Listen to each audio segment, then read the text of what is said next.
បាន2ម៉ោងទាំងអស់គ្នាដោយសារអាកាសធាតុវាអត់អំណោយផលអាកាសធាតុវាអងត់ខ្លាចផ្លូវបាក់ចេញណាអងត់ស្លុបហ្មងឥឡូវយើងមកលទ្ធផល2ម៉ោងមកយើងបានមិនដែរមកតែឯងហ្នឹងណាទំនេរបាន1ម៉ោង2ម៉ោងនិយាយ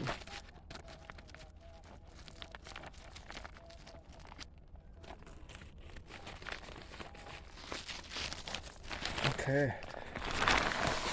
លទ្ធផលយើងចាក់ឯងបាក់3តែ3ហ្នឹងមិនមើលទាំងអស់អើយអានេះចង់ប៉ិនផ្លូវតែនេះខាងបាយចំអា3តែ3ហ្នឹងមិនមើលអានេះខ្ញុំប៉ិនផ្លូវនេះអូយម៉ែមើលត្រីមើលត្រីខ្លួនឯងទាំងអស់នេះខ្ញុំកាន់ក្បាលជាប់ជុំហ្នឹងបាទប៉ុណ្ណឹងដៃខ្ញុំធំបាទ3ក្បាលរួចអស់2 3ដែរមិញ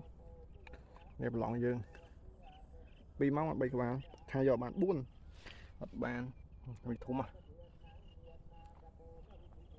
ឡងយើងអែម